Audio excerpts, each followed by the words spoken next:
What's up, everyone? It's Dakota, and welcome back to another Magic the Gathering video. And we're finally doing a modern deck tech on Mondays, kind of how we draw it up. We like to go every Monday. We look at a different deck that is doing very well, or at least just exists in the modern format that you should really know about. It's like a way that we can kind of go over the deck while also kind of explaining some of the things going on with it that you need to know and be prepared for if you were to ever play against this deck. And today we're going to be looking at the Domain Zoo deck for the modern format. This deck has been picking up popularity with a lot of the fair decks in the format, kind of taking over some of the top spots in, Boros Energy, which is kind of like a been there, done that sort of thing. The deck's just always been good. And the rise of Is It Prowess, which is another fair deck that really struggles against the, starts that this Domain Aggro deck can put out there. So we're going to be taking a look at it today and kind of explaining what makes it so powerful and how it just ends up eating up a lot of the fair decks in the format, or at least as fair as the modern format can actually be. But before we get into the Domain Zoo deck, if at any point you enjoy what you're watching here on the video, please consider leaving a like on the video, and of course comment down below maybe what you like about the Domain Zoo deck if you've been playing it and just have some other insight that you would like to offer, maybe to some other players or even myself, to kind of get a better idea of what's going on in this Domain Zoo deck, or maybe some of the other micro decisions. And of course, subscribe to the channel and ring that notification bell so you know when future videos get posted. It's a free, easy way to support me and my content. And if you want even more content, go ahead and check out the description down below. You'll find a link to my Discord server. You'll find a link to the podcast, the Casual Spikes podcast, a YouTube channel down there where we post where we can, basically, at this point. It's got a little bit of a hiatus, unfortunately, but go ahead and show some support over there, as well as following my Twitch channel at twitch.tv/Crawdaddy23. And lastly, you can use the code in the description down below to sign up for Manatraders, and you can play whatever decks you want at whatever time, such as this Domain Zoo deck. You can go ahead and use my code in the description down below, get 5% off your monthly subscription.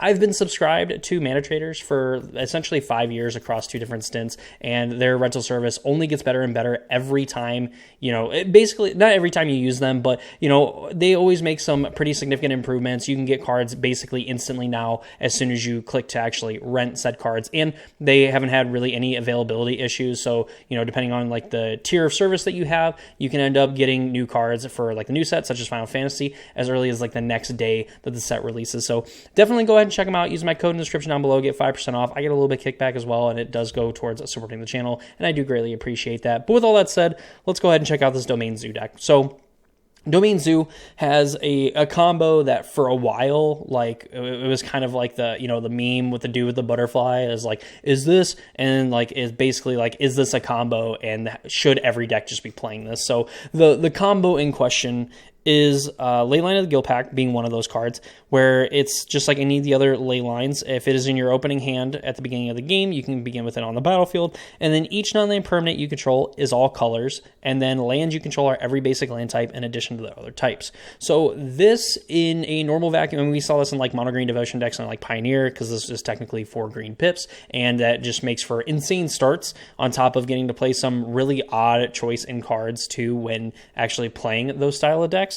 But in this one in particular, we're trying to use it with this card, Cyanodraco, out of MH2, that is a whopping 12 mana, but costs 2 less to cast for each basic land type among lands you control. So you could cast this for as little as 2 mana for a 4/4 flying creature that gives each creature you control a varying keyword depending on what color it is. So if it is white, it has Vigilance, Hexproof if it's blue, Lifelink if it's black, First Strike if it's red, Trample if it's green. So with Leyline of the Guildpact, all of your creatures on the battlefield are going to be every single color, which means they're going to get every single keyword on here. And then with your lands being every basic land type, technically, you could cast Cyanodraco off of 2 fetch lands, because it'll actually allow your fetch lands to tap for any color of mana, which is pretty neat. It also works well with like having Leyline Binding up on turn 1 to potentially deal with like opposing Ragavans or just really any other problematic permanents your opponents could have.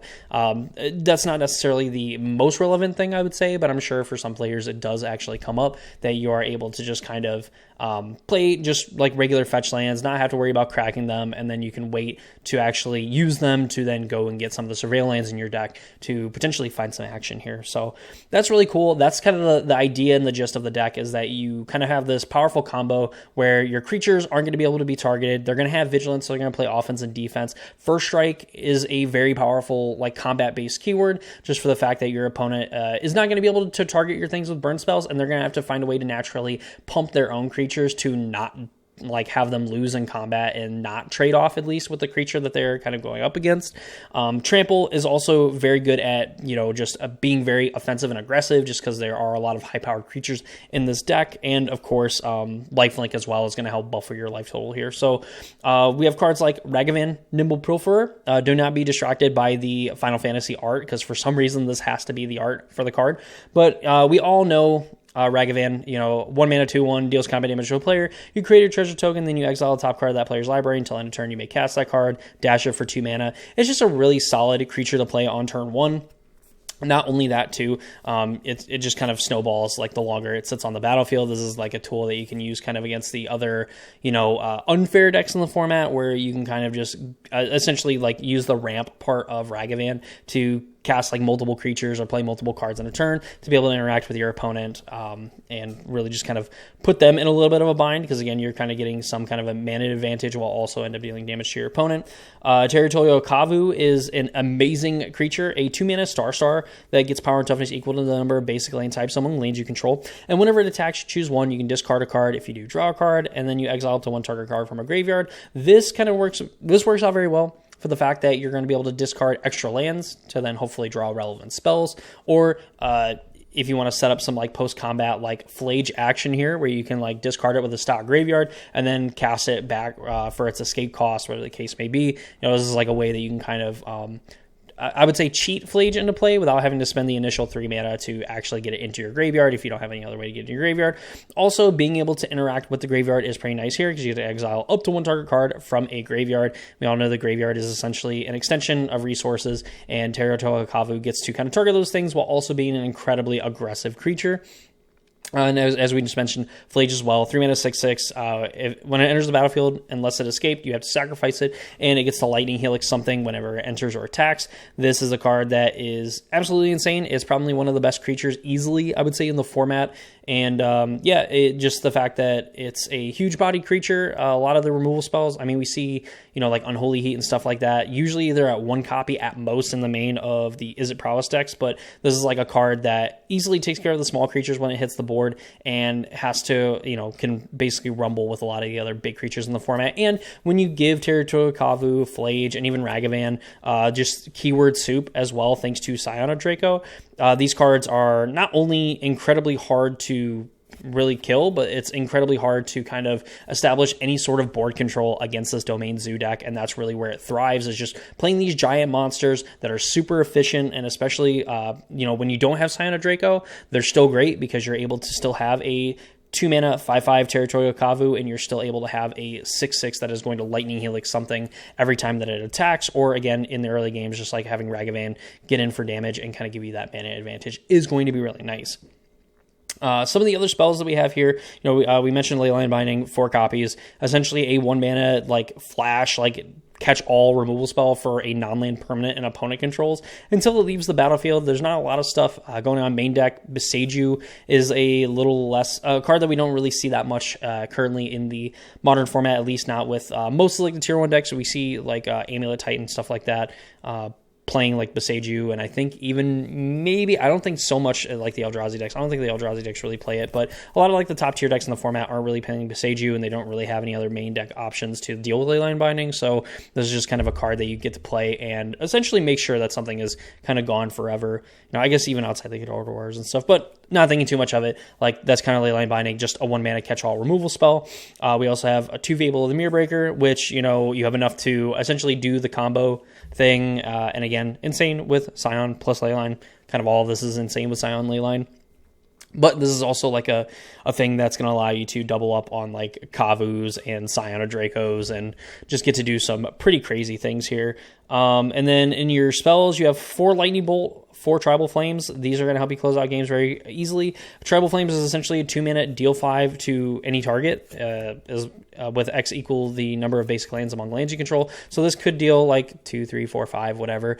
But a lot of the time, this is going to end up dealing 5 damage, especially to your opponent's face. And then you have Stubborn Denial, which is essentially 1 mana negate. You counter target non-creature spell unless controller pays 1, and if you control a creature power 4 or greater, you just counter that spell instead. So it's really cool. Play this a lot like in Death Shadow, and it was was absolutely superb, and it feels so bad getting stubborn denialed on really any part of it, but it feels especially bad when your opponent is not ferocious and they just like tell you, hey, pay 1, and you can't pay 1. It's a really traumatic experience, I would say.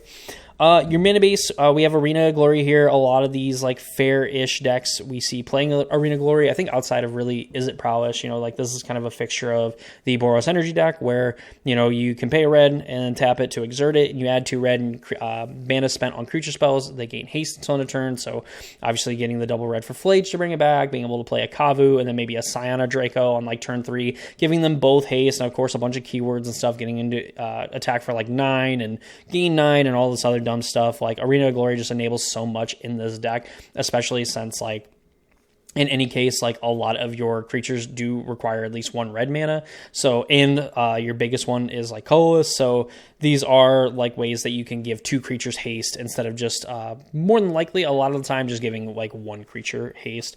We have 4 Arid Mesa. We have 4 Flooded Strand. We have a 4 Wooded Foothills here. And then we have just a single Thundering Falls and an Inditha Triome. So this is like a way that getting these 2, you can go and just get domain that way. Ideally, all the time, you end up fetching up like the Triome or something like that on turn 1, and then you end up going and getting like Steam Vents, and you're able to have all 5 basic land types without, on turn 2 to be able to cast your Scion Draco for 2 mana if you don't have Leyline of the Guild Pact in play. So that's kind of just like a design of the mana base, and of course, really feels weird just like only seeing like 1 Surveil Lane in here, but chances are you just probably want to be relatively quick to the board, and just kind of like how I feel about Is It Prowess, where I'm like, man, I wish I really played like one more Surveil Land. I'm sure the mana base just can't necessarily support something like that. Sideboard, we have 4 Consigned to Memory. This is just kind of a concession to, the fact that Consigned to Memory is probably the best sideboard card in Magic. 2 Nihil Spellbomb for some of the graveyard decks. Spell Pierce. High Noon, kind of hoses the Is It Prowess decks a lot more than some of the other hate pieces. So, like, High Noon is also a card that you can just pay 5 mana, sacrifice it, deal 5 damage to any target with your opponent. Just basically like on your opponent's end step, getting to deal them 5. Chances are that they're dead to something like that, which, is a pretty nice inclusion for, a card that's going to like hinder players to only casting 1 spell each turn when your 1 spell is going to be pretty impactful, I'd say. Pyroclasm, 2 damage to each creature. Wrath of the Skies, also another really good option with especially Affinity kind of coming into popularity. Wrath of the Skies is just going to be a way that you can sink some mana into it and get rid of a bunch of tokens or even a bunch of 1 mana things that aren't also going to get hit by, or where your creatures and stuff aren't also going to get hit by Wrath of the Skies. And of course, Wear and Tear. Kind of the reason why we see Is It Prowess delving into white to be able to play Wear and Tear. So, why not this deck who can support 5 colors actually playing Wear and Tear? So, yep, that is the Domain Zoo deck for the Modern format. Overall, it seems like it is a very solid option here and has only gotten better as the format has kind of went on. We, again, still see like Boros Energy being one of the more popular decks in the format. Is It Prowess seeing even more and more popularity, especially with some of their variants kind of running around. And a lot of fair decks towards the top of the metagame. So I would imagine Domain Zoo just kind of being the bigger deck that can kind of dominate the board state relatively easily, especially if it's able to get its combo online, is going to be a very hard deck to kind of deal with, especially when you're playing either of those 2 decks. So maybe a deck that's kind of worth looking at if you are facing a lot of Boros Energy or a lot of Is It Prowess in your stores and in your metagame and stuff. Because still like a 4/4 flyer for 2 mana is still quite a hard card to actually deal with. And of course, you can just also cast Leyline of the Guild Pacts later to kind of reestablish multiple colors, or your multiple colors on creatures and multiple basic land types. So, but yeah, that's gonna do it for me in this video. Hope you all enjoyed it. If you enjoyed or if you learned anything, please be sure to leave a like on the video. Of course, comment down below your feelings on the Domain Zoo deck and maybe even a deck that you would like to see featured on this Modern Monday deck tech. And of course, subscribe to the channel, ring the notification bell for new videos. Check out the description for even more content. And of course, my code to Manatraders if you are thinking about maybe looking into playing this deck on Magic Online. I think that'd be really sweet. Just please don't pair into me because I will in fact be playing Slick Shots and Monastery Swiftspears and Dragon Rage Channelers. So yeah, that's gonna do it for me in this video. Hope you all enjoyed it. I hope to see you all in the next one.